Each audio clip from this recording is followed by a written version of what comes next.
Si el Antiguo Testamento,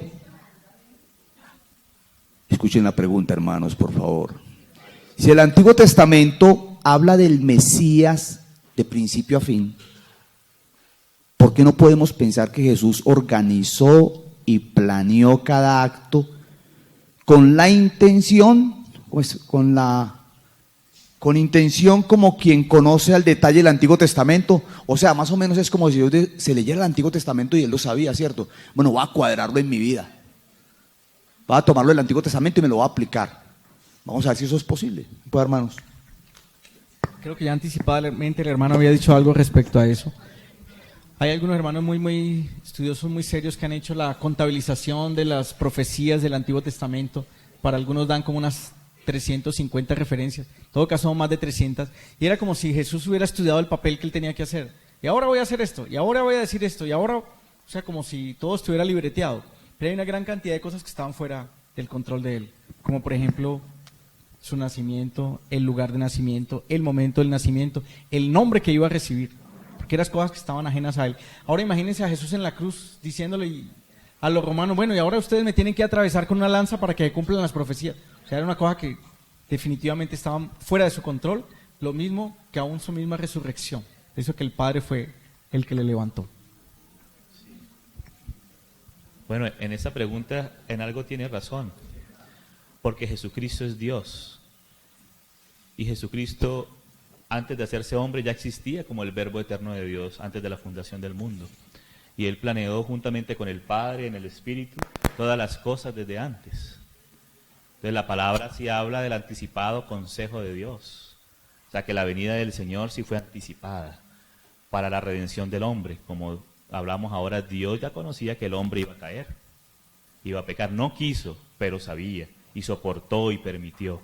Pero también proveyó un Salvador. Y Él fue el que dio las profecías, porque Jesucristo es Dios. Y Jesucristo se manifestaba ya desde el Antiguo Testamento como el ángel de Yahvé, anunciando muchas cosas. Anunciando a Moisés, anunciando a Jacob, anunciando a sus profetas también. Y por el Espíritu de Cristo era el que estaba en los profetas. Entonces Él tiene el derecho de anticipar todas las cosas, porque Él es Dios. Sino que a veces no conocemos a Dios, ¿verdad? Y no le damos la honra a Dios por lo que Él es. Entonces nosotros no podemos reducir a Dios a nuestra finitud también humana, sino debemos saber y saber quién es Dios. Entonces en la medida que vamos conociendo a Dios, le vamos honrando a Él por lo que Él es. Entonces en la medida que nosotros vamos conociendo al Señor, vamos viendo, porque Él planeó todo, Él profetizó todo. Y después Él se hizo hombre, pero Él vino como obediencia del Padre para hacerse hombre, ¿cierto? Pero como hombre, Él se despojó y se sometió en obediencia al Padre y creció en estatura, en sabiduría y en gracia delante de Dios y de los hombres. Pero, de todas maneras, debemos ver estas cosas. Y él anunciaba que tenía que ir a Jerusalén y a ser entregado porque Él conocía la palabra, ¿sí? Entonces, si la pregunta es hecha con la intención, como hacía el Señor Jesús, de provocarlo de pronto en un desliz, pues el problema es del corazón, ¿sí? Pero una vez le entregaron una moneda al Señor. Señor, ¿será que tenemos que pagar el impuesto? Entonces, para acusar a Jesús de que era un ladrón, un evasor de impuestos, y dijo, dame una moneda. ¿Quién está aquí en la moneda, en la inscripción? El César. Dice, dad pues a César lo que es de César. Él no dijo ni sí ni no, y a Dios lo que es de Dios. Entonces hay preguntas que son capciosas, hay preguntas que son genuinas. No estoy acusando al que hizo la pregunta que lo está haciendo de manera capciosa, pero el Señor tiene que trabajar con nuestro corazón para conocer a Dios. Amén. ¿Quién es Dios? ¿Seguimos? Bueno, esa es otra también, pues, yo sé que surge mucho dice, ¿por qué considerar el Dios del Nuevo Testamento igual al Dios del Antiguo Testamento? Si el primero solo habla de amor y el segundo inclusive no fue coherente con sus propios mandatos. Por ejemplo, mató y dio instrucciones de matar. Es una pregunta que surge mucho, ¿cierto? Es que el Dios del Nuevo Testamento es distinto al del Antiguo Testamento. Bien, pues, hermanos. Gracias, hermano. Sí, esas preguntas ya vienen desde la antigüedad. Inclusive en el gnosticismo antiguo ya se hacía una diferencia entre el Dios del Antiguo Testamento y el Dios del Nuevo Testamento. pero claramente vemos que Dios es el Dios y Padre de nuestro Señor Jesucristo. Es el mismo Dios, amén.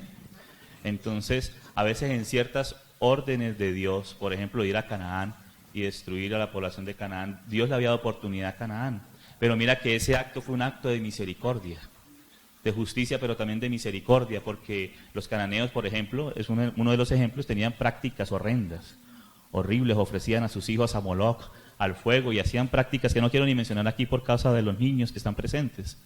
Pero amados, si Dios le dio oportunidad, entonces había que ponerle una pausa a esa maldad que ya estaba en el colmo, dice que ya llegó al colmo la maldad del amorreo, o sea que Dios dio oportunidad, pero había un colmo, dice el Señor, llegó hasta el colmo la maldad del amorreo, y por eso el Señor entonces decide destruir a veces ciertos lugares, ciertas cosas, porque si no se iba a perpetuar esa maldad, ¿cierto? Y los hijos de esos cananeos después iban a perpetuar esa maldad. Entonces, como los niños son inocentes, esa muerte a veces de ciertos niños a veces es para evitarles eso, porque los niños se van a la presencia del Señor. Hay que entender razones de la eternidad, porque a veces nosotros pensamos en el hoy, en el ahora, pero no pensamos en la eternidad, no pensamos en las razones de Dios, en la misericordia de Dios, y a veces esos actos son de misericordia también, amados. Entonces a veces el Señor decide destruir algunas cosas para tener cuidado, entonces, si somos tan malos, tan perversos, cuidar a nuestros hijos, para que por nuestra culpa entonces nuestros hijos no vayan a sufrir ciertas condenaciones, ciertos castigos. Entonces decide a veces por misericordia entonces poner el fin, ya sea el colmo, para que no siga haciendo mal y no le haga mal a otros aquí. Entonces que los hijos de aquellos, por ejemplo cananeos, no siguieran practicando y perpetuando esas maldades, y esos niños iban a ir a la presencia de Dios también. Y muchas otras razones que hay que darle al Señor, y es el mismo Dios, amén. No es un Dios diferente, porque el mismo Señor Jesús va a venir al final en Armagedón, porque Él no quiere que el impío perezca, pero da oportunidad y envía el Evangelio. Como no reciben el Evangelio, envía sus juicios. Y al final, hermanos, el mismo Señor va a pisar la sangre de sus enemigos. Habla de un lagar, porque hay otra pregunta relacionada con eso, de una vez la adelantamos. Y va a pisar, y ese versículo es un versículo profético acerca del Señor Jesús. Ahí en Armagedón dice que la sangre, tanta mortandad que va a haber, va a llegar hasta el freno de los caballos. El Salmo 110 habla de eso también, como el Señor en sus juicios al final, y envía su amor, envió a su Hijo, el Evangelio, daban 2000 años de oportunidad para la toda humanidad, y aún así se resisten al amor de Dios, al amor salvador, a la gracia de Dios. Pues entonces vienen sus juicios, vienen las trompetas, vienen los sellos, las trompetas, las copas, y ellos siguen haciendo sus mismas abominables cosas. Entonces viene su juicio y viene en un caballo blanco, ya no como cordero, sino como león, a hacer justicia. Amén. Pero el Señor siempre tiene misericordia, más es el mismo Dios. Como decía Iván, esto ya se ha debatido en la antigüedad. Aparte del gnosticismo, Marción, uno de los primeros herejes de la iglesia, decía entonces de que el Dios del Antiguo Testamento era diferente al Dios del Nuevo Testamento. Consideremos esto primero, muy rápidamente. El Señor Jesucristo, cuando le preguntan acerca del divorcio, cita Génesis y cita al Dios de Génesis. Y luego él más adelante se identifica como el hijo del Dios de Génesis. Entonces el Dios es el mismo, ¿sí? No hay diferencia. 2, hermanos, si han leído Apocalipsis, voy a leer acá un texto muy rápido, Apocalipsis 9, verso 15, y fueron desatados los 4 ángeles que estaban preparados para la hora, día, mes y año, a fin de matar a la tercera parte de los hombres. ¿Sabe cuántos millones de habitantes somos sobre la faz de la tierra? Calcule. 18. Por estas 3 plagas fue muerta la tercera parte de los hombres, por el fuego, el humo y el azufre que salía de su boca. Hermanos amados, juzgar a Dios de la manera que se hace, decir que no es el mismo por causa de los juicios que cometió en el Antiguo Testamento, es un juicio desequilibrado, ¿cierto? Porque los juicios que Dios hace son justos. Los juicios que Dios hace son juicios hechos en su justicia. Cetro de equidad es el cetro de su reino.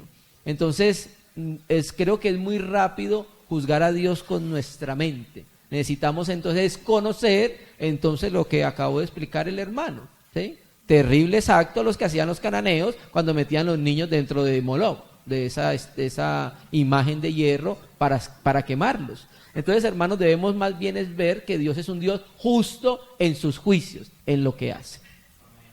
Y hermanos, eso nos lleva a tener temor de Dios, que es la sabiduría, porque mejor sufrir un poquito acá y no la eternidad en el infierno.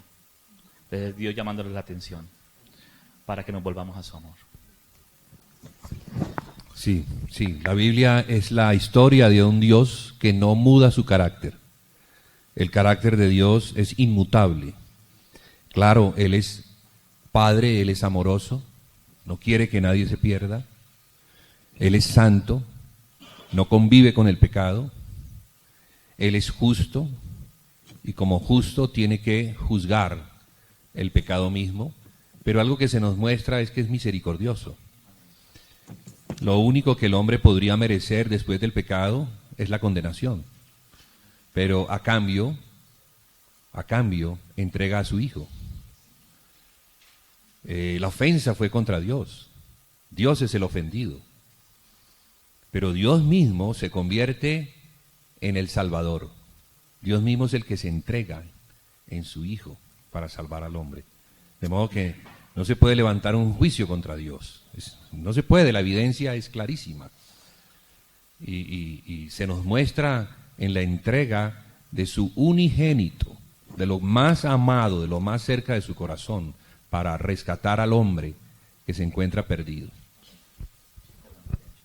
Para no ser injusto, y como mencionamos a los cananeos, sabes que una cananea fue salva y era una prostituta, pero le creyó a Dios, le creyó a los espías, ella escondió a sus espías y como retribución Dios se la salvó a ella y a su familia y la señal para que no entraran en su hogar a destruir todo en la conquista de Jericó fue un cordoncito rojo, una señal de la sangre de Cristo, de la redención. ¿Y sabes qué? Del linaje de ella viene el Mesías. Junto con el pueblo de Israel hubo una mezcla ahí. Mira la misericordia de Dios, para no ser injusto, que fueron todos los cananeos.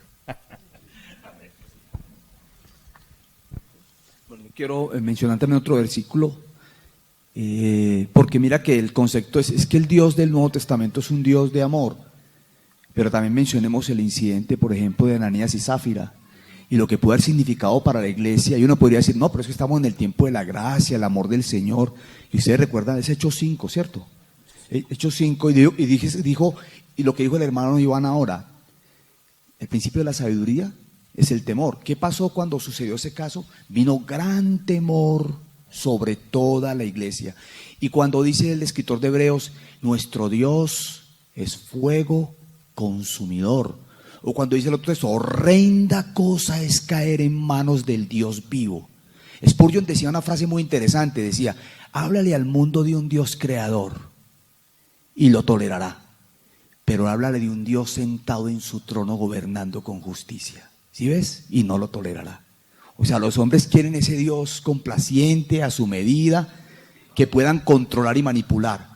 Pero lo que decía el hermano Julián también, yo Jehová no cambio, es el mismo Señor. Bueno, hermanos, vamos a seguir acá con otras preguntas. Dice, ¿hay aparte del cristianismo religiones con un concepto de Trinidad?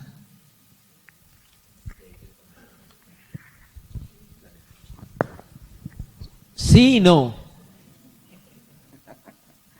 Hay un concepto de Trinidad que tienen las religiones orientales, el hinduismo, el budismo, pero es un concepto diferente al concepto bíblico de la Trinidad. Ellos dicen que tres de los dioses de ellos, Shiva, Vishnu, no recuerdo el otro, dicen que es una Trinidad, ¿sí? Pero ese no es el concepto bíblico de la Trinidad. Entonces sí hay un concepto, pero equivocado, de lo que es la Trinidad. Y no porque ninguna religión tiene lo que tiene el cristianismo, que la Trinidad no es nada más y no es nada menos que nosotros los hombres tratamos de entender el ser de Dios. Eso es lo que es, ¿cierto? Entonces, sí se habla del concepto de Trinidad, que los antitrinitarios utilizan ese concepto hinduista o budista para decir que son 3 dioses. Pero nosotros no creemos en 3 dioses porque eso es triteísmo. Entonces, de una vez aclarar que lo que ellos creen es triteísmo. Nosotros creemos en la Trinidad, que significa que en el único ser de Dios hay una subsistencia de 3 personas, compartiendo una divinidad, una gloria, una esencia, ¿cierto? Una misma naturaleza. ¿Listo? Bueno, un libro que recomiendo para esta pregunta y otras. Es que, voy a hablarla para conectarla con esta. Es que hay varias historias dentro del paganismo que son similares a la historia de un hijo que resucita. Hermanos, les recomiendo este libro. Muy bueno, yo me lo acabé de leer ahora en enero. Se llama El caso del Jesús verdadero, de Lee Strobel, excelente. Y hay un capítulo dedicado exclusivamente a abordar el tema de la mitología. Le cuento que uno a veces, cuando alguien le hace esa pregunta, uno por dentro se tambalea. Acuérdense, el cristiano no tiene temor de cavar la fosa de su propia fe. No tiene temor, puede indagar y el Señor le va a dar pruebas. En ese libro, ese capítulo es espectacular y habla con erudito, un experto, creo que es un japonés. Un pastor japonés de Estados Unidos que es historiador, es arqueólogo, experto en lenguas antiguas, y el tema es muy bueno. ¿Sí? Sí, si me permites, panecito, un segundito. Resulta que está circulando por internet, por YouTube, un video que ha sido muy conocido, pero muy deshonesto, ¿sabes? Lo presentan como si tuviese un conocimiento histórico, un relato histórico de las culturas antiguas, de los egipcios, los babilónicos, los asirios y todo, en fin, muchas religiones. Y gracias al Señor un grupo de hermanos respondieron a ese video, el video se llama Seid Gates, o Espíritu de los Tiempos. Gates, tiempos, Seid, Espíritu de los Tiempos en alemán. Y unos hermanos que respondieron, yo lo tengo, el que lo quiera se lo puedo pasar de alguna manera por correo o alguna cosa, respondiendo y mostrando los anacronismos y las mentiras, pero ellos lo presentan como si fuera la verdad y la gente se está, como decimos, comiendo el cuento, y está hecho en base de mentiras, amados. Entonces, por eso hay que clamar al Señor para que nos dé sabiduría, no comernos el cuento de todo lo que dicen en internet, no porque dice internet, porque tiene un nombre, entonces vamos a creerle. Entonces, hay una respuesta a ese video, Seid Gates, donde muestra eso supuestamente, mostrando cosas históricas, pero es un error. Entonces hay una respuesta a todo eso. Amén. El libro se llama, está en la página de Tesoros Cristianos. Eso le iba a hacer propaganda. Es Lee Strobel, el autor que ya habíamos referenciado, está en la página de tesoroscristianos.net. El caso del Jesús verdadero. Ya había hecho el caso de Cristo, que hay una película de ese caso de Cristo muy buena, el caso del creador, que es un documental, o sea, son libros y luego han hecho los documentales que tienen que ver con ese aspecto de creación y evolución. Tiene otro que se llama El caso de la fe, el caso del Jesús verdadero, ¿en qué creen mis amigos que no creen? Es otro libro de él, de Lee Strobel. Entonces es un autor ampliamente recomendado. Pero ahorita que dijiste Babilonia y ahora que citaste, yo creo que el libro clásico que también hay que darle una miradita es el libro de Alexander Hislop, Las 2 Babilonias, para conocer cómo esa mixtura de religiones y culturas antiguas han distorsionado la imagen del Dios verdadero, la verdad y el Dios de la Biblia. Las 2 Babilonias de Alexander Hislop. Bueno, seguimos con otra pregunta. ¿Por qué considerar el acto de la serpiente en el huerto del Edén como un engaño para caer en el pecado y no como una forma de abrirnos los ojos sobre que fuimos hechos a imagen y semejanza de Dios? Ahí les dejo, hermanos, esa perita en dulce.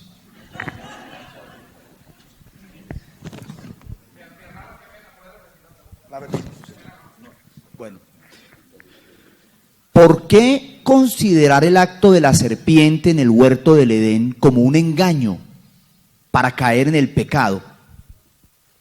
No moriréis, sino que serán abiertos vuestros ojos y seréis como Dios, sabiendo el bien y el mal. Y no como una forma de abrirnos los ojos, ahí le está citando el texto, sobre que fuimos hechos a imagen y semejanza de Dios. esta difícil pregunta quisiera empezar diciendo algo breve. ¿El conocimiento de que Adán y Eva habían sido creados a imagen y semejanza de Dios es anterior a la aparición de la serpiente? La serpiente va a aparecer en Génesis 3 y la imagen y semejanza de Dios en la creación del hombre está en Génesis 1 y en Génesis 2. Pero esa idea de que la serpiente es la que abre los ojos ha llevado a que muchas culturas antiguas, dentro de sus divinidades, tuvieran a la serpiente. ¿Sí? Hasta los médicos, ¿no? Hasta los médicos. Pero no este médico, hermanos.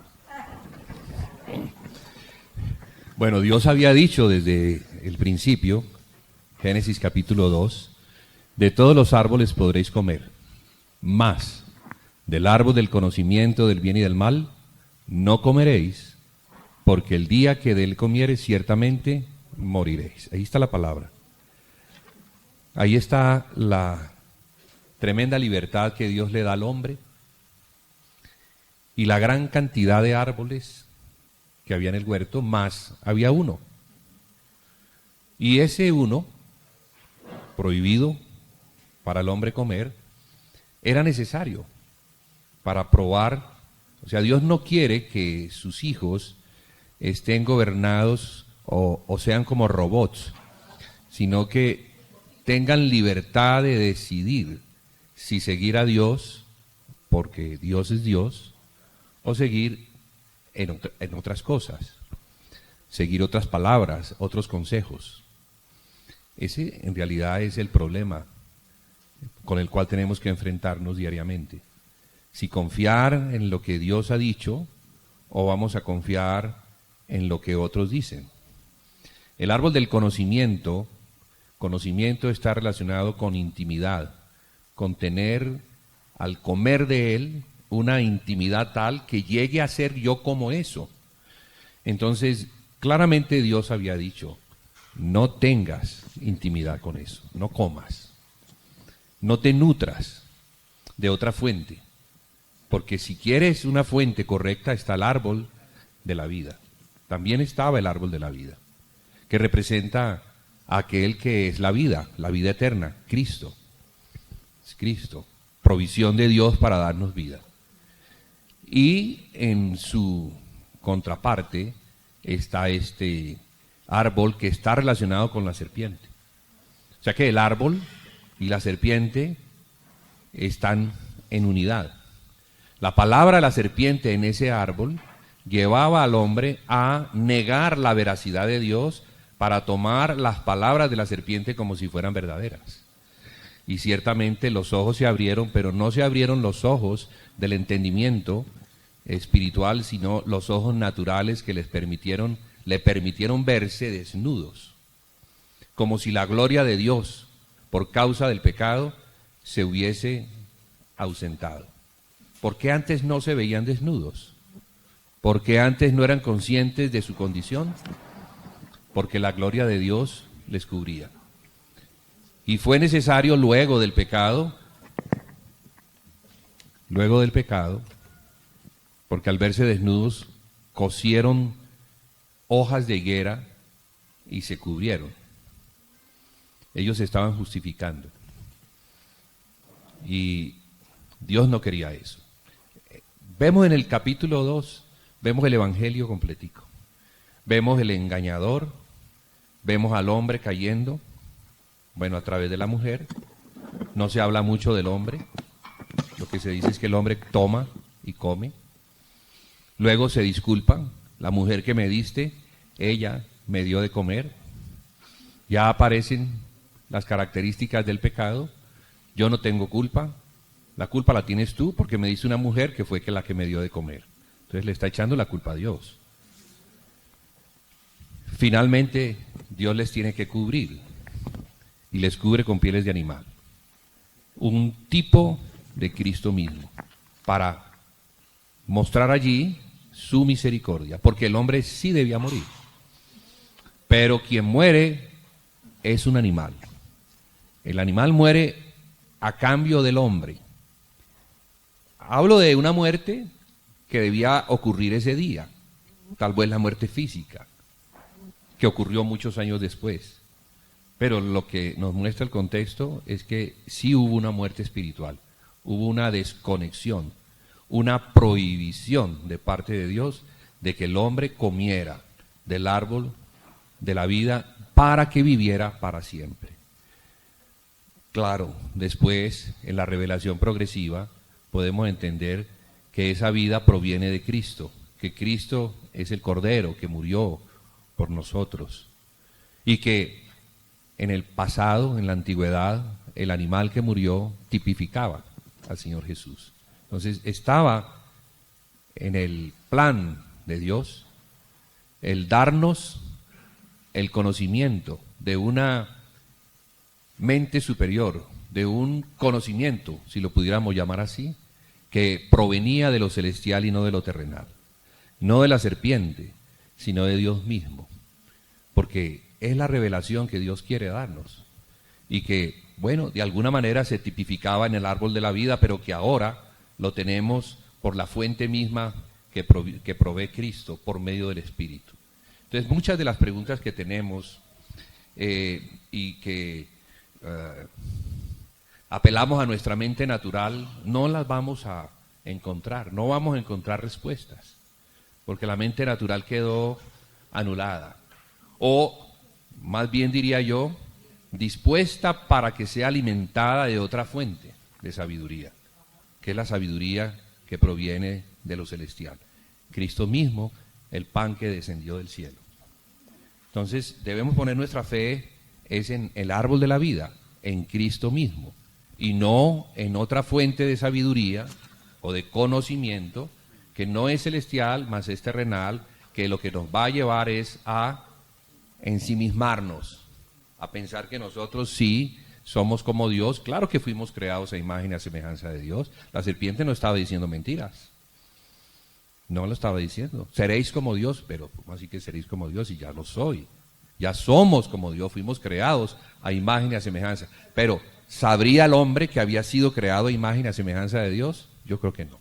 Yo creo que todavía hacía mucha falta en el caminar del hombre, en el conocimiento de aquellas cosas superiores, celestiales, de revelación, que el hombre no alcanzó a tener por acelerarse, por dejarse engañar de la serpiente.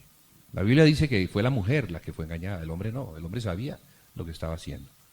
El hombre sabía las consecuencias porque él había oído directamente de Dios. Fue el hombre fue Dios el que le dijo al hombre, y el hombre el que le enseñó a la mujer. Cuando vemos ahí en Génesis 2, lo que Dios le dice, lo que Dios habla, se lo habla primero al varón. Tiempo después viene la mujer. Entonces, ¿quién le habló a la mujer? El varón. ¿Por qué lo hizo? Bueno, se dejó engañar. Dios sabía que iba a ser engañada. Pero mire cómo el Señor redime a la mujer, cómo la pone en una posición.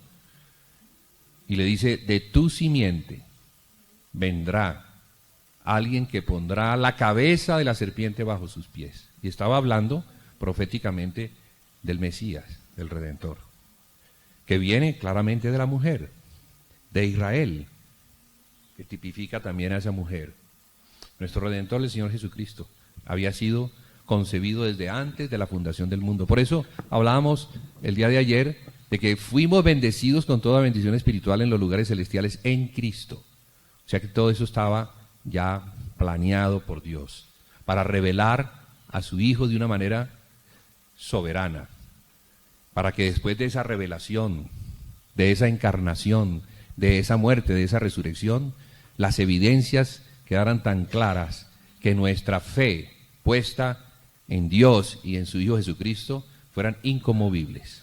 Y no habría manera ya de que la serpiente pudiera engañarnos. Antes, por el contrario, ya con la fe que se nos es dada, podemos nosotros mismos, ¿sí?, como el cuerpo de Cristo, poner a la serpiente bajo los pies. Porque claro, es Él el que lo pone, pero Él tiene un cuerpo, y ese cuerpo tiene pies. Y nosotros somos el cuerpo. Y en nosotros están los pies para poner a la serpiente bajo sus pies. Para ponerla bajo sus pies, tenemos que conocer al varón, que le enseña a la mujer cómo vencer a la serpiente. ¿Podría repetir la pregunta, hermano, por favor? Sí. ¿Por qué considerar el acto de la serpiente en el huerto como un engaño para caer en el pecado y no como una forma de abrirnos los ojos sobre que fuimos hechos a imagen y semejanza de Dios? Sí. No, la apertura de los ojos no es para, o sea, lo que dice el texto es que los ojos que se le iban a abrir al hombre no era para darse cuenta que era imagen y semejanza de Dios. El texto dice: entonces la serpiente dijo a la mujer, no moriréis, sino que sabe Dios que el día que comáis de él serán abiertos vuestros ojos y seréis como Dios, sabiendo el bien y sabiendo el mal.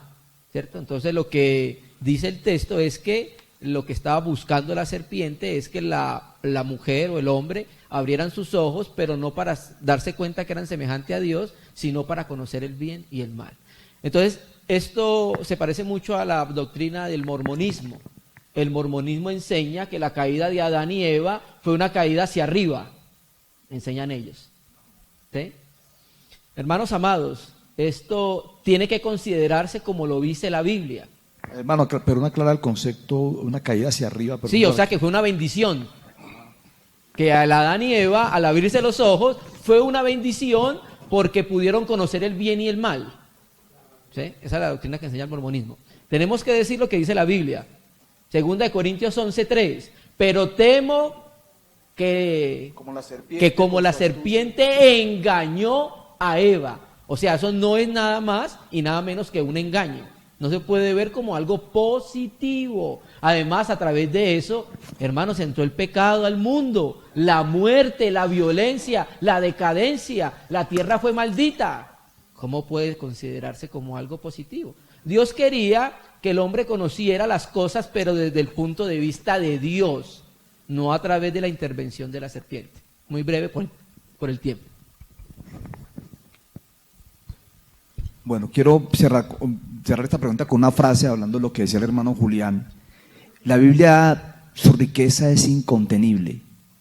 Hay una frase de Francis Schaeffer que dice: la Biblia contiene la verdad verdadera, no la verdad exhaustiva.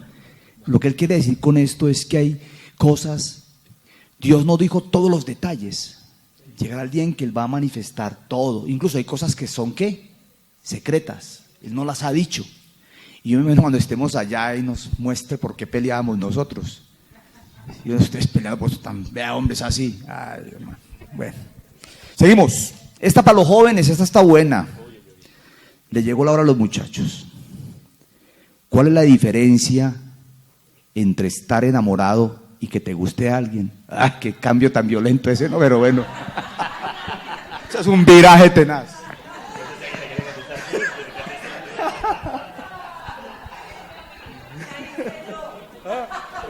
¿Quién la hizo? Ahí sí se despertaron todos. Ahí sí, ahí pusieron todos pilas. O sea, entendiendo la pregunta es: ¿cuál será la diferencia entre sentirse atraído y en estar enamorado? ¿Sí? Pues la diferencia es muy grande, ¿no? Estás enamorado es cuando confundes El cielo con el las cielo manos. con las manos. Sí. No, claro. Pues hay características físicas, hay características de la personalidad que pueden generar esa atracción, que llame la atención, que resalte sobre otro y que esa persona se vea como con unos ojos singular. Pero eso es atracción solamente, ¿sí? El enamoramiento ya sería como una fase siguiente de eso, donde la persona está cautivada con su atención y no solamente cuando lo ve, sino aún cuando no lo ve físicamente, está pensando en esa persona. Se sorprende muy a menudo pensando en esa persona. Eric Fromm dice que el enamoramiento es el encuentro de dos soledades. ¿Sí? La Biblia sí nos dice que la vida en pareja es la respuesta del Señor para un problema muy serio del ser humano. No es bueno que el hombre esté solo. Entonces, espero haber sido claro. ¿Alguien quiere añadir algo más? Bueno, otra. Claro, hermana, bien pueda.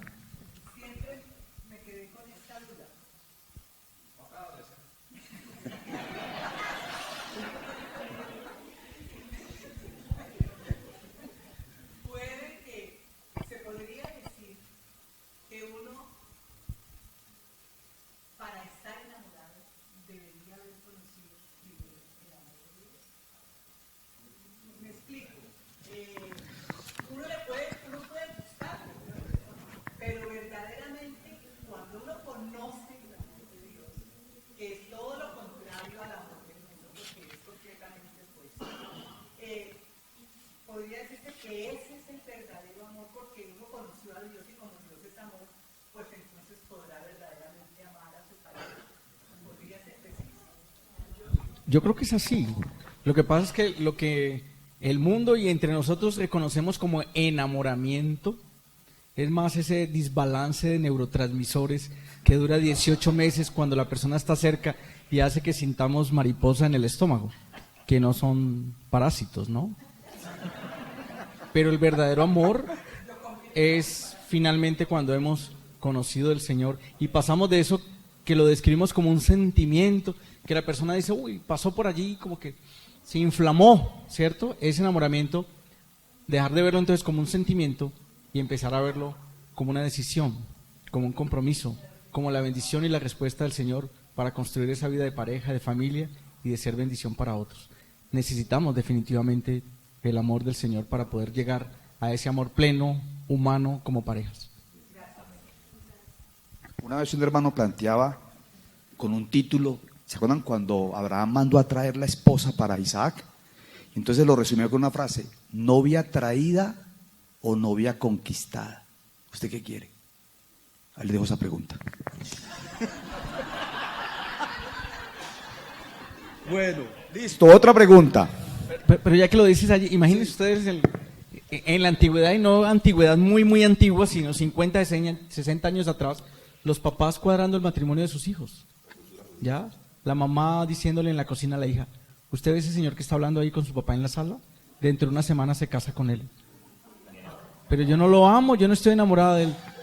Ya te enamorarás de él. Y lo más serio de todo, con todas las dificultades que podamos ver esa visión de 50 años atrás, eran matrimonios mucho más firmes y finalmente terminaban siendo mucho más amorosos que los de ahora. El matrimonio monogámico más estable del Antiguo Testamento es el de Isaac y Rebeca. Y se la trajo el Señor. El Señor fue y se la trajo. Con oración de mayordomo a bordo y todo, ¿se acuerdan? Amados hermanos, mira que como todas las preguntas están relacionadas y todo es íntegro, que el Señor nos creó íntegramente como seres humanos, que quiere que conozcamos su amor. Y como una de las preguntas también era acerca de la oración, y seguro esa pregunta pues tiene una inquietud, ¿no? Legítima acerca de estas cosas, de esos sentimientos. Ore a Dios también por eso. Ore a Dios. En mi pequeña experiencia, antes de conocer a mi esposa, digamos, me gustaron dos personas, una compañera de colegio y una amiga del barrio. Y gracias al Señor yo le decía, Señor, guárdame, si no va a ser para estar toda la vida, guárdame. ¿Sí? Y digamos que en el caso de algunos que ya hayan tenido sentimientos, encuentros en el camino, pues desde hoy puedo decir, Señor, guárdame de aquí en adelante. Que la próxima persona que yo conozca sea la que tú atraigas a mi vida y que tú me confirmes. Y Dios habla, amados. Ore el Señor, ore. Si ha habido cosas en el pasado, pero entonces ore desde aquí en adelante, Señor, guárdame. Guárdame, porque una cosa es como decir, una cosa es la traga, ¿verdad? Hay que diferenciar entre traga Traga maluca. y el don de Dios, porque Dios da la mujer al hombre, Dios le trajo a Eva a Adán, entonces pídele a Dios, amén, pídele al Señor, el Señor en su momento te la va a dar, para que no tengas dolores en el camino también, amén, amados, confusiones, pero hermanos, el Señor nos hizo seres humanos, tenemos sentimientos, sino que todo eso debe ser puesto en las manos del Señor, amén. No es pecado que sientas algo, pero eso ponlo en las manos del Señor, porque no somos ángeles, somos seres humanos y tenemos cuerpo, tenemos alma y también tenemos espíritu. Entonces, pero ruega al Señor para que el Señor te guarde y pone esos sentimientos, esos pensamientos, esas tragas delante del Señor para que el Señor te guarde o te bendiga en su momento adecuado. Quería, además de resaltar lo que está diciendo Iván, de llevar eso a una oración, pues recordar que es un asunto de las emociones. Y la Biblia habla respecto a nuestro mundo interior, que el corazón del hombre es engañoso y es perverso. Que si solamente nos vamos a guiar por ese impulso de nuestra alma, podemos estar a años luz de la voluntad del Señor al respecto. Entonces, además de orar, también aprovechemos el consejo de los hermanos maduros, responsables en medio de nuestras iglesias locales que nos puedan ayudar respecto a eso. Esos hermanos no están pasando por el mismo desbalance de neurotransmisores, o sea, están muy aterrizados y nos pueden dar una opinión objetivo de lo que podemos estar pasando, ¿sí? Y que el Señor vaya afirmando en el tiempo esa inclinación de nuestro corazón. Amén. Bueno, hermanos, esta pregunta la voy a asociar con esta, porque es un personaje bien interesante de la Biblia. Dice, la pregunta está enfocada hacia otro lado, pero vamos a aprovechar para hablar algo de esto. ¿Cómo pudo Sansón levantar las puertas de Gaza si no estaba en comunión con Dios? Bueno, esa es la pregunta, pero quiero mencionar el caso de Sansón como algo típico. Cuando Sansón, el problema de Sansón, ¿cuál fue? Las mujeres, ¿cierto? Y hay que tener en cuenta que el libro de donde se menciona Sansón es escrito en un contexto en el que las personas que hacían, en aquel tiempo no había rey en Israel y cada quien hacía lo que bien le parecía. Lo que pasa hoy en día también, ¿no? Lo que bien le parecía. Entonces, ¿cómo puede Dios aprobar acciones como las de Sansón, que es lo que están diciendo acá, ¿cierto? ¿Cómo puede levantar las puertas de Gaza si no estaba en comunión con Dios? Entonces, hermanos, bien pueda. La vida de Sansón es una perfecta ilustración de hacer todo lo que no se debe hacer. Los votos de consagración de Sansón incluían que no tocara muertos y tocaba muertos. No debía consumir vino y consumía vino. Entonces, todo el tiempo lo vemos es como desobedeciendo del Señor. Pero había una señal externa de todos modos de que aún era un hombre consagrado al Señor, era tener ese cabello largo como esa señal externa de ese propósito del Señor con él. Cuando en ese descenso progresivo de apartarse del Señor, hasta en eso cede, pues hasta ahí termina. El Señor es muy misericordioso y lo usó aún estando en una condición espiritual deplorable, también por amor a su pueblo en el tiempo de los jueces, donde los madianitas y otros enemigos estaban prevaleciendo. Pero Dios, que es justo juez, en algún momento terminó entonces también juzgando aún con su propia vida y termina muriendo en su último acto. Hermanos, ya el hermano Pablo aclaró que la vida de Sansón fue una vida de desatinos en relación con la voluntad del Señor. Pero su fuerza dependía del voto nazareo y sobre todo también de su cabellera, que precisamente cuando se la cortan pierde la fuerza. Sí, el cabello largo en la Biblia tiene una representación que significa que está bajo autoridad de alguien, ¿cierto? Eso lo sabemos por la revelación de Pablo en Corintios y en Génesis. Pero resulta que cuando a Sansón le cortan el cabello y lo metieron a la cárcel, el texto de Jueces 16:22, el cabello de su cabeza comenzó a crecer después de que fue rapado. ¿Cierto? Entonces podríamos decir implícitamente que Sansón, ese tiempo en la cárcel, le sirvió para reflexionar, para darse cuenta que no hizo las cosas bien delante del Señor. Y si saltamos al verso 28, entonces clamó Sansón a Yahvé y dijo: Señor Yahvé, debe ser Adonai Yahvé, acuérdate ahora de mí, fortaléceme te ruego, solamente esta vez, oh Dios, para que de una vez tome venganza de los filisteos por mis dos ojos. ¿Qué sucedió entonces? Sí, Sansón había tenido un problema de comunión con el Señor, pero Sansón se volvió al Señor, le pidió perdón al Señor y pidió otra vez fortaleza. Eso es muy típico de nuestro caminar cristiano, no creas que solamente es de Sansón, eso es muy típico nuestro, ¿cierto?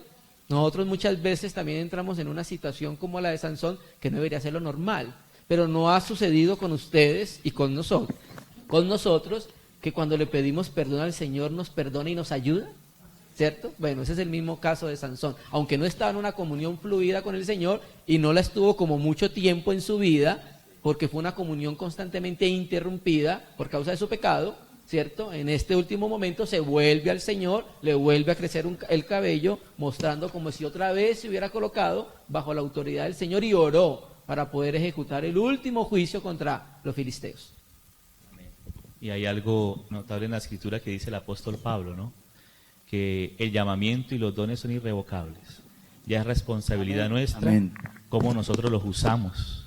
El Señor nos da un llamamiento y unos dones, pero nosotros debemos ponerlos en las manos del Señor, consagrarlos al Señor, porque aunque viene de Dios, pero nosotros somos responsables de cómo usamos aquellos dones, aquel llamamiento que el Señor nos da. Quería añadir dos cosas breves y conectarlo de la pérdida de la visión de Sansón con el primer mensaje. Perdió su vista natural, y cuando perdió su vista natural, y él se había movido, necesariamente era por lo natural, por los impulsos de su alma, recupera la visión espiritual. Y al final dice él, muera yo. O sea, lo que debió haber dicho desde el comienzo. No era vivir para él mismo, sino vivir para el Señor. Y lo otro, relacionado con el mensaje que compartía Jorge Iván Paneso, que no se trata de nosotros. El Señor puede usar a una persona, y la usa de hecho, a veces enseñando en una oración, llevando a otra persona a Cristo, aún en un momento espiritualmente malo. Cuando la persona cree que es que el Señor lo usó porque estaba bien espiritualmente, entonces como si dependiera de Él, y resulta que no se trata de nosotros, sino del Señor. Amén. Les quiero contar una anécdota. Cuando compartí el mensaje de José, me sentí tentado a comparar esos dos personajes. Les voy a contar, cuando yo tenía 13 años y conocí al Señor, hay un hermano que se llama Leonardo Walker, de los Hermanos Libres. Y yo fui al primer campamento cristiano de los Hermanos Libres, y yo tengo los apuntes de ese mensaje. Y compartió la vida de José contrastada con la vida de Sansón. Pues se han visto algo interesante, que la historia de Sansón es larguita en Jueces. O sea, la de los demás son corticas, pero yo se me pongo, Dios, ¿para qué le dedica tanto tiempo a este man? Vea. Es un completo fracaso. Dios es hermoso como hace las cosas. Dios es hermoso como hace las cosas. Y yo me acuerdo incluso el nombre del mensaje que el hermano le puso. José, un hombre centrado en Dios. Sansón, un hombre centrado en sí mismo. Y el hermano, me acuerdo que el hermano Leonardo nos dijo una frase muy interesante. Si ustedes leen en Sansón, parece que su vida no avanzó nada. Porque cuando si usted lee en Jueces, dice que el Espíritu Santo empezó a manifestarse en Sansón en los campos de Sora y Estaol. Y saben una cosa, ¿saben dónde lo entierran? En los campos de Sora y Estaol. Entonces decía Leonardo, es como si no hubiera avanzado nada. Pero Dios sabe, hermanos, Dios sabe cómo obra. Lo que decía Ivancito ahora con los cananeos, que iba a pensar uno que Lot, que no debía habérselo llevado a Abraham. ¿Por qué Abraham se llevó a Lot? Si Dios le dijo, sal de tu tierra y de tu parentela. Lot fue un tropiezo para Abraham, ¿o no? Fue un tropiezo, le tocó enfrentar una guerra y todo eso para poderlo salvar. Imagínense ese fracaso de la vida de Lot, sus hijas acostándose con él, nacen los amonitas y los moabitas, pero conéctese con el libro de Jueces y aparece la moabita Ruth, una incestuosa, fruto de un incesto, ¿o no? No era la incestuosa. ¿Y se casa con quién? Con la descendencia que viene de Rahab la ramera, con Boz, y Tamar, la que se acostó con su suegro. Dios es espectacular. Aprendan eso. En las líneas torcidas, no es para que digamos, hagamos males, para que nos vengan bienes. Ojo que no es eso, hermanos. Pero en nuestros fracasos, Dios endereza. Y sale con unas cosas que, mejor dicho, uno dice, Señor, solamente lo hace Él. ¿Cierto? Bueno, por eso la eternidad revelará cosas que nosotros no sabemos. Por ejemplo, esa historia de Sansón, pues que uno la juzgue aquí bíblicamente. ¿Qué dirá el Señor de Sansón allá? ¿Qué decía Dios de Lot? Yo me acuerdo de un libro que me leí cuando estaba joven que se llama La ruina de un cristiano, de Rice. Y le tiraba más duro al pobre Lot. Mejor dicho, comparaba al cristiano arruinado con Lot. Pero ¿qué dice Pedro de Lot? El justo Lot, que afligía su alma. ¿Cómo vemos nosotros y cómo ve Dios? ¿Sí ves? Uno ve de una forma, pero ¿cómo ve Dios que juzga con justo juicio y en verdad? Bueno, sigamos, hermano. ¿Alguien levantó la mano por acá? Bien pueda.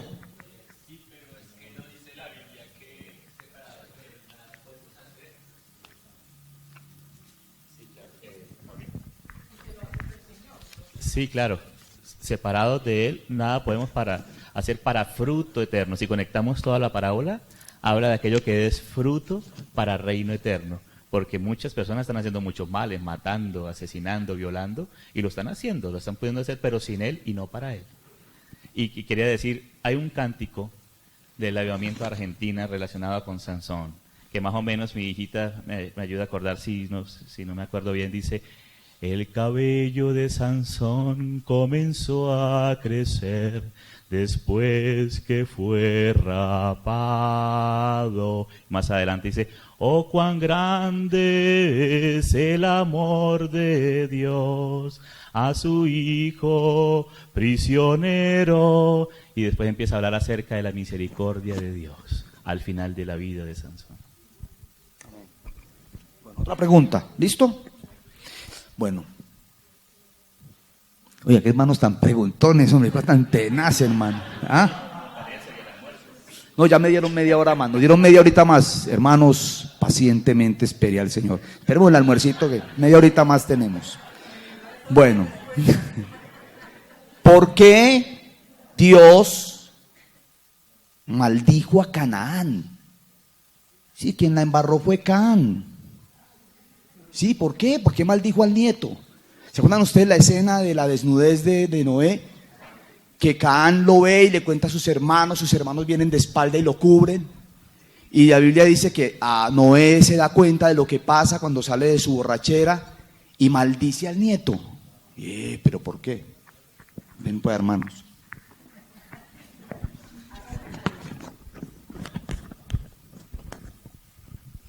No es Dios el que maldijo a Canaán. Vamos a ver el texto. Despertó Noé de su embriaguez, Génesis 9:24, y supo lo que había hecho su hijo más joven, y dijo: maldito sea Canaán. Entonces fue Noé.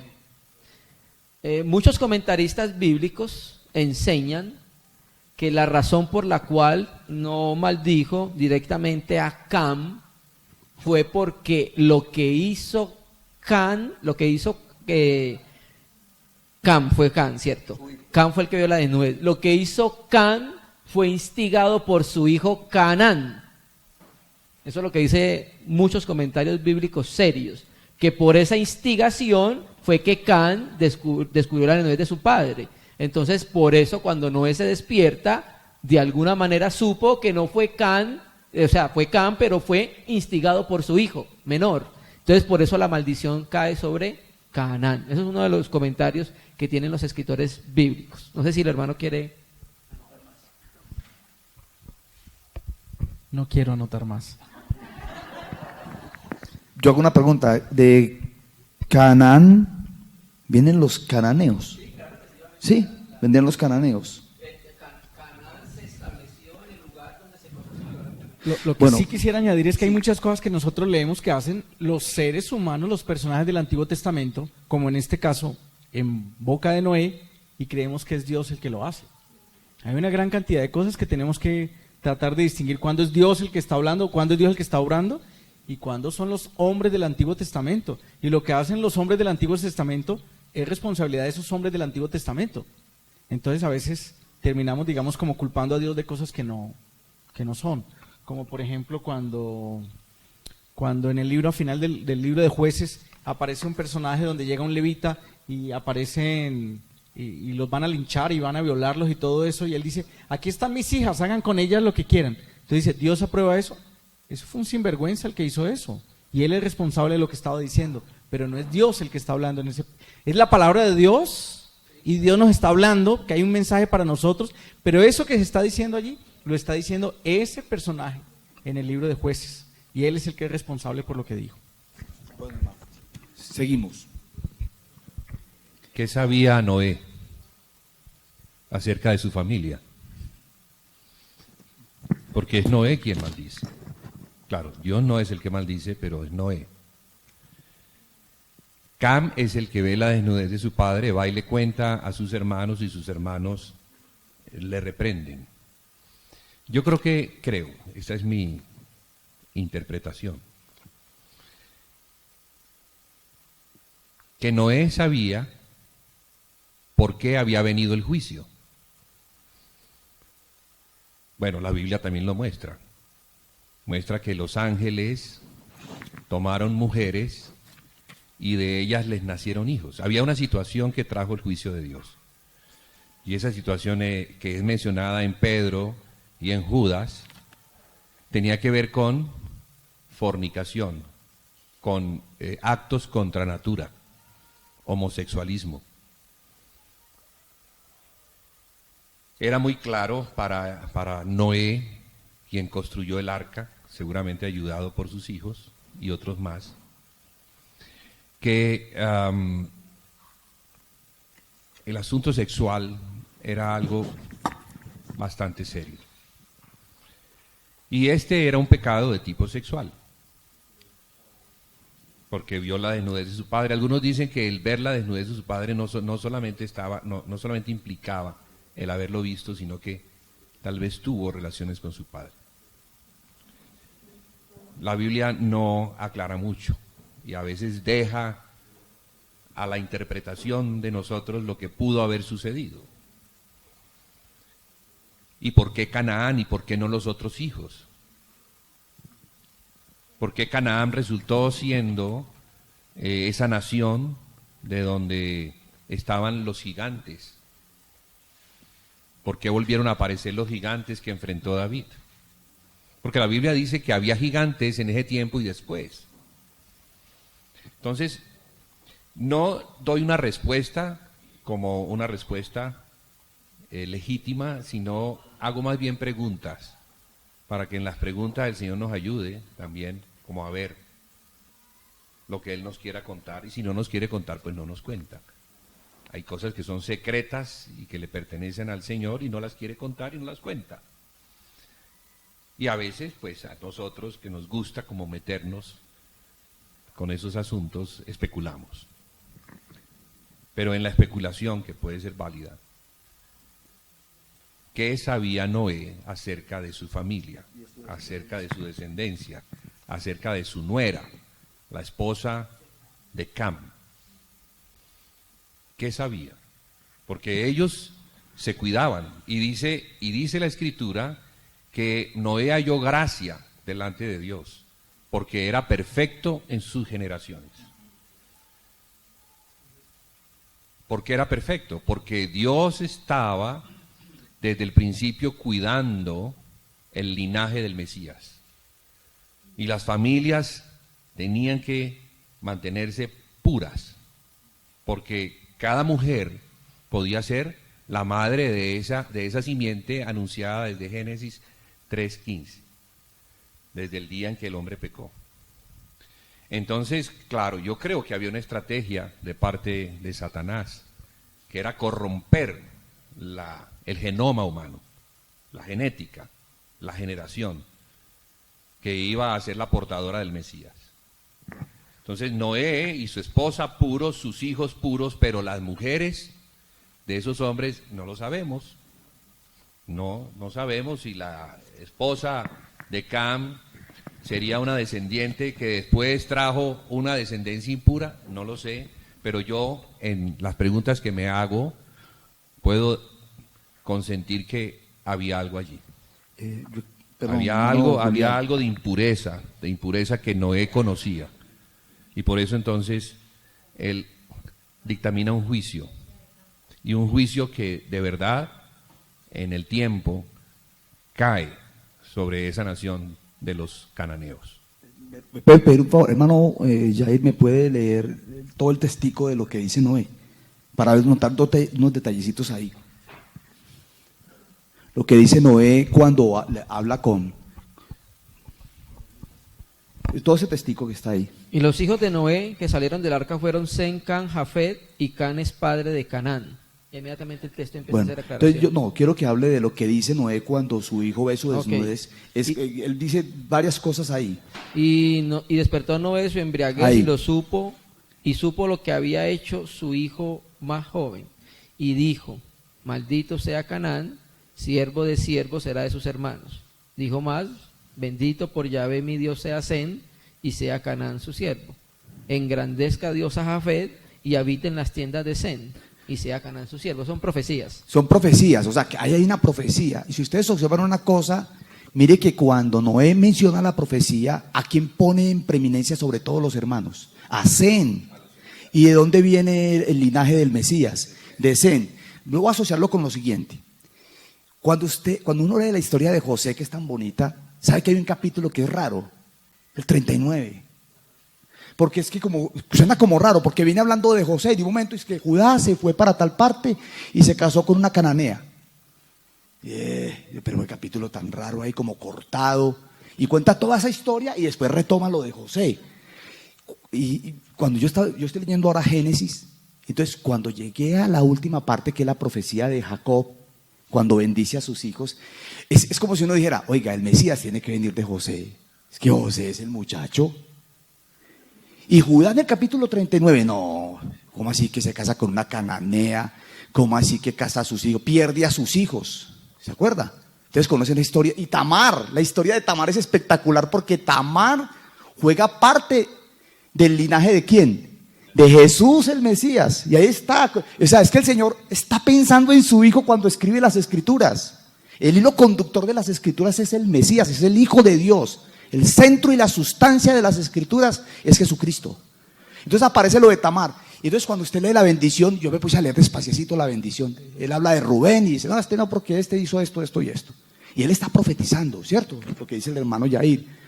Pero ¿sabe a quién le dedica harto tiempo? A Judá. Será el mayor entre sus hermanos. No será quitado el cetro. ¿De dónde viene el Señor Jesús? De Judá. Así actúa el Señor. El diablo tuerce y el Señor, por encima de lo que el enemigo quiere hacer, cumple con su fin y su propósito. Lo que él quiere hacer, lo hace. Y a José lo menciona, pero al final de cuentas, el Mesías vendrá de Judá, porque dice, no será quitado el cetro. ¿Cómo es que dice? El cetro, bueno, habla de eso, hasta que venga Silo. A él se congregarán los pueblos. ¿Y quién es Silo? Es el Señor. ¿Sí ves? Entonces esas profecías que daban estos hombres tienen un significado bien interesante. Si el centro es Cristo, si siempre estamos viendo a Cristo en el Antiguo Testamento, no vamos a poner al enemigo de protagonista. Va a ser el Señor el centro, ¿cierto? Hermanos, volvamos a leer el texto. Sí. Y despertó Noé de su embriaguez y supo lo que le había hecho su hijo más joven y dijo. O sea que el texto está asociando lo que Noé le dijo a Canaán por lo que hizo. Esa es la asociación del texto. No, listo, hermano. Entonces seguimos con otra pregunta. Bueno.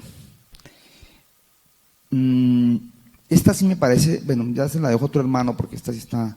¿Cómo es así? ¿Qué tiene que, perdón, ¿qué significa la profecía sobre Duma en Isaías 21:11? Duma, lo que pasa es que yo no entendía bien qué quería decir el hermano, si era Daniel, por la D, yo cogí por la D. Pero no, pero mira el texto acá y dice profecía sobre Duma. ¿Sí es Duma, cierto? Bueno, hermano, no sé.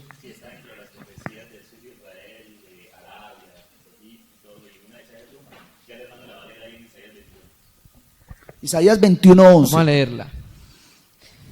Profecía sobre Duma. Me dan voces de Seir. 2 puntos. Guarda, ¿qué de la noche? Guarda, ¿qué de la noche?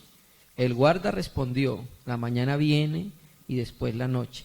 Preguntad si queréis, preguntad, volved a venir. ¿Cómo es la pregunta? ¿Qué significa la profecía sobre Duma? No la leemos, pero la interpretación, no, hermano, tenemos interpretación para esa. Voy a leer la Septuaginta de esta versión. Aquí dice To orama tes idumais. O sea que la Septuaginta, en vez de verter Duma, verte idumais. Idumais significa idumeo. Idumeo. O sea que idumeo es Edón. Edom. Quiere decir entonces que la profecía es para Edón, que está en los montes de Seir. Entonces cuando nosotros vemos el texto desde el capítulo 13, empieza profecías sobre Babilonia, profecías sobre Asiria, sobre Filistea, sobre Moab, sobre Damasco, sobre Israel, sobre Etiopía, sobre Egipto, hasta que llegamos al capítulo 20. Entonces, ¿qué sucedía? Era una profecía sobre Edom, acerca de cuándo iban a venir los asirios a destruir esa nación. Entonces se le pregunta al guarda, al centinela, el que está allá como atalaya: guarda, ¿qué de la noche?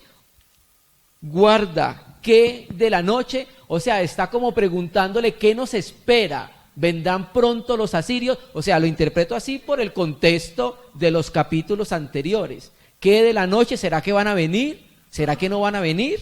¿Cierto? El guarda respondió: la mañana viene, o sea, vendrá luz, ¿cierto? Y después la noche. Preguntad si queréis, preguntad, volver a venir. Algunos comentaristas dicen que esa última parte que el guarda habla se refiere, es como si le dijera a Seir, a Edom, a Idumea, que se arrepintiera y que se volviera al Señor para que no viniera el juicio sobre ellos. Bueno, son los comentarios que hace, pero es más o menos lo que se entiende de la profecía de Duma. Es el concepto que no está claro. Inclusive esta pregunta que dice que de la noche ha sido muy usada inclusive en la filosofía, en la historia, en la música. Por ejemplo, Robert Schumann escribió una obra pianística que se llama ¿Qué de la noche? Hasta los masones la usan fuera de su contexto, claro, todo, pero eso como mostrando qué es lo que pasa en la noche cuando nadie ve. O sea, estar atento lo que hay detrás en las oscuridades. O sea, no perder, no bajar la guardia en los tiempos de dificultad, en los tiempos de tensión. ¿Qué de la noche guarda? Es más o menos lo que quiere decir, o sea, estar vigilando porque viene el acecho. Hace 2 años en el campamento de Buga compartí un mensaje como las historias paralelas de Israel y de Esaú, o sea, de Israel y de Edom, y como de alguna manera termina siendo una ilustración de que el mayor servirá al menor. Creo que está en la página de los hermanos de Armenia el audio o el video para que de pronto algunos hermanos lo puedan considerar. Listo, mi hermano. Otra pregunta.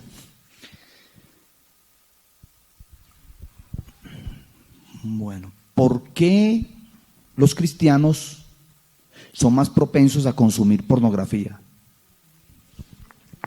Esa es es una pregunta, ¿no?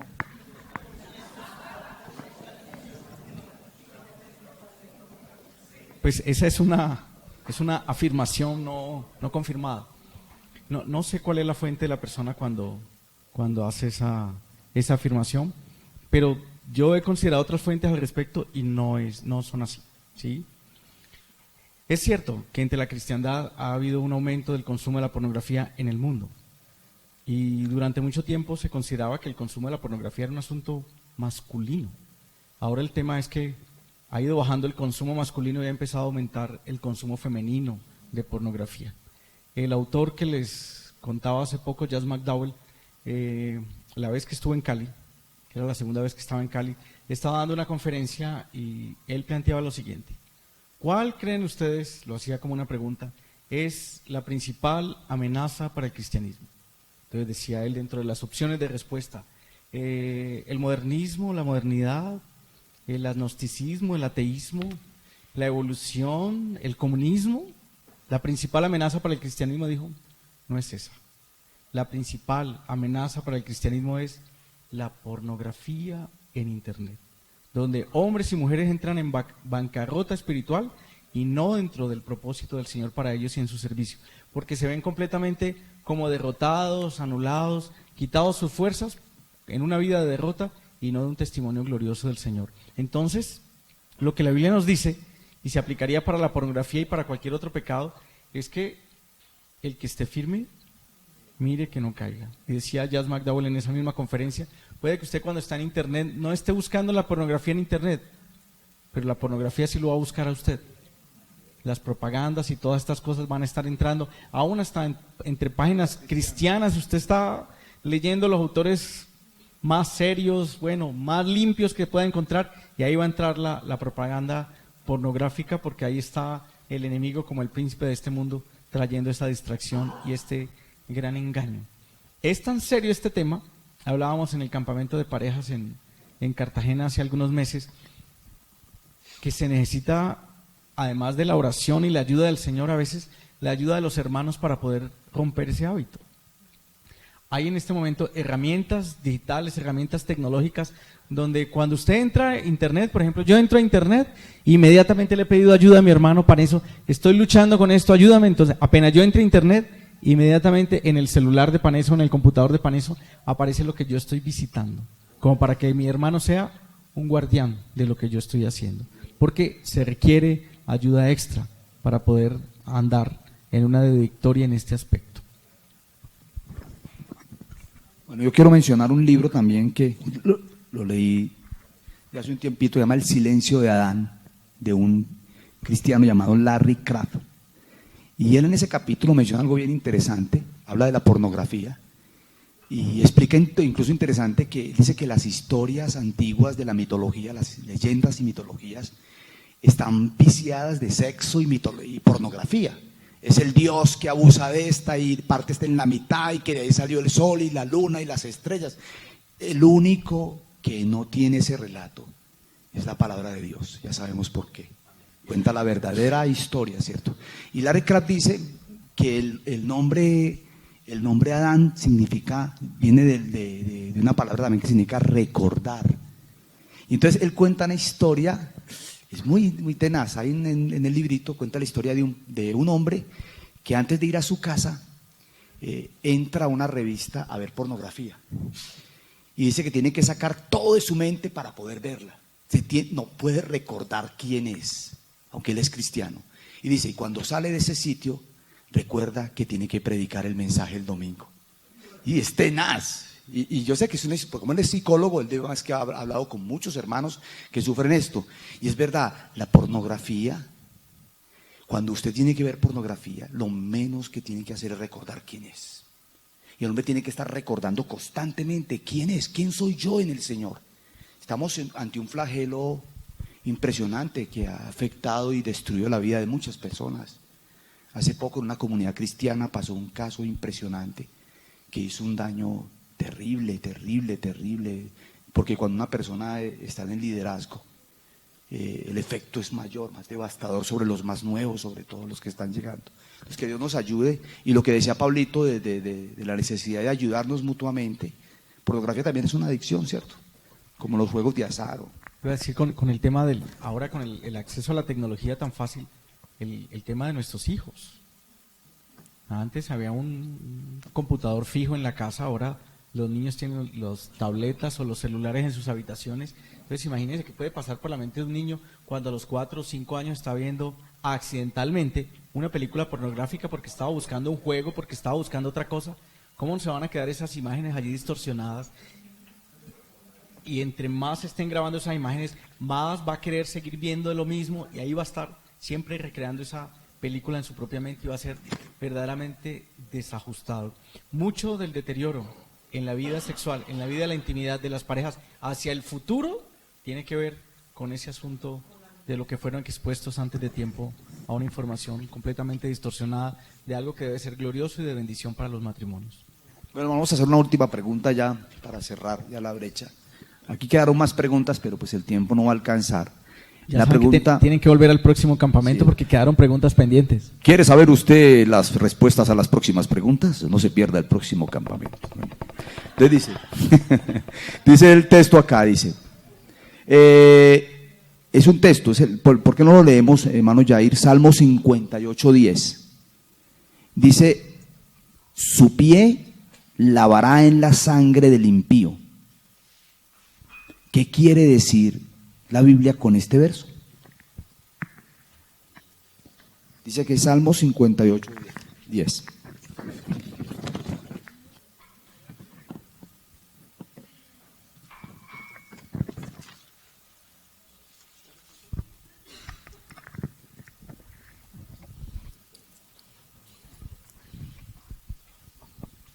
Vamos a leerlo todo. Una de las reglas más básicas de interpretación del texto de la Biblia es leer toda la perícopa. Oh congregación, 58. Oh congregación, pronunciáis en verdad y justicia, juzgáis rectamente, hijos de los hombres. Antes en el corazón maquináis iniquidades, hacéis pesar la violencia de vuestras manos en la tierra. Se apartaron los impíos desde la matriz, se descarriaron hablando mentira desde que nacieron. Veneno tienen como veneno de serpiente, son como el aspid sordo que cierra su oído, que no oye la voz de los que encantan, por más hábil que el encantador sea. Oh Dios, quiebra sus dientes en sus bocas, quiebra, oh Yahvé, la muela de los leoncillos. Sean disipados como aguas que corren, cuando disparen sus saetas sean hechas pedazos. Pasen ellos como el caracol que se deslíe, como el que nace muerto, no vean el sol. Antes que vuestras ollas sientan la llama de los espinos, así vivos, así airados, los arrebatará él con tempestad. Se alegrará el justo cuando viere la venganza, sus pies lavará en la sangre del impío. Tenemos que entender que nosotros, para poder interpretar los textos de la Biblia, debemos conocer primero qué tipo de literatura es para poder interpretar. Yo no puedo interpretar una parábola de la misma manera que puedo interpretar un texto de Pablo, Romanos, por ejemplo. Yo no puedo interpretar un libro como Cantares de la misma manera que voy a interpretar la epístola a los Hebreos. Entonces, cada tipo de literatura, según las normas de interpretación del texto, tiene su manera de verse. Recuerde que esto que estamos viendo acá es algo relacionado con la poesía sapiensal. Entonces, el contexto, como cuando nosotros interpretamos una parábola, la regla más básica de interpretación de una parábola es que tiene un núcleo principal y tiene una idea principal. La parábola no está diseñada para interpretarla minuciosamente al detalle, porque ella lo que está mostrando es una generalidad. Pueden leerlo en el libro de Hermenéutica Bíblica de José Martínez, muy bueno. Hay otro libro muy bueno que se llama Con Precisión, de Jaime Fasol. Entonces aquí lo que se está hablando en un lenguaje figurado es lo que Dios va a hacer con los injustos, los va a juzgar.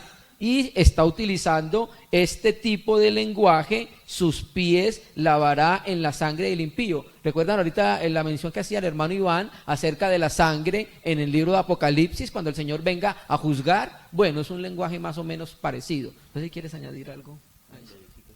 Sí, y mira, de pronto faltó leer también el versículo 11, ¿verdad? Que ahí concluye, dice, entonces dirá el hombre, ciertamente hay galardón para el justo. O sea, el Señor va a galardonar a los justos. Dice, pero ciertamente hay Dios que juzga en la tierra. Entonces, es una conclusión genial para el versículo. Es preciosísimo. Entonces sí va a haber un juicio y bueno, el Señor dice que Él inclusive va a lavar sus vestidos con la sangre de sus enemigos, porque va a ser un juicio al final. Se complementa con una de las preguntas que ya se hizo allí, porque hay que ver que David era un tipo también de Cristo y muchos de sus escritos son mesiánicos también. Bueno, hermano, yo pienso que fue un tiempo espectacular, ¿cierto? Las preguntas son muy importantes porque ustedes han visto que cuando uno le hacen una pregunta, la mente se abre y uno empieza a voltear por todo lado.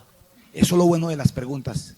¿Sabe cuántas preguntas le hizo Dios a Job cuando le dijo que se pusiera los pantalones firmes? 63 preguntas. 63 preguntas. ¿Ah? No sé, no preguntarle. Y no le dio respuestas. Las preguntas le daban la respuesta, ¿cierto? Por eso Job se quedó callado. Bueno, Padre, gracias por este tiempo que nos has dado, Señor, de meditar y deleitarnos con tu palabra. Gracias, Señor, por la riqueza que hay en el cuerpo de Cristo. Gracias, Señor, porque nos gozamos de ver en nuestros hermanos cómo tú muestras tu sabiduría. Y, Señor, gracias que nosotros estamos parados sobre los hombros de gigantes. También otros hermanos que han meditado en tu palabra y que nosotros citamos con gusto, porque esos hermanos nos han edificado fuertemente, Señor. Señor, lo que nosotros hemos aprendido, lo hemos aprendido de ti, de todos esos siervos que nos han antecedido, Señor, que han marcado la brecha para este camino. Señor, que tú pongas ese deseo de conocer tu palabra, de leer, de meditar en todos los hermanos. Qué bueno que todos, como decía Moisés, qué bueno que todos profetizaran, qué bueno que todos los hermanos fuésemos diligentes en el estudio de tu palabra para poder dar razón de la esperanza que hay en nosotros. Señor, gracias por este tiempo tan maravilloso. Bendice los alimentos que vamos a tomar en el nombre de tu Hijo Jesucristo. Guarda la salida de los hermanos, así como has guardado nuestra entrada, también tú guardarás nuestra salida.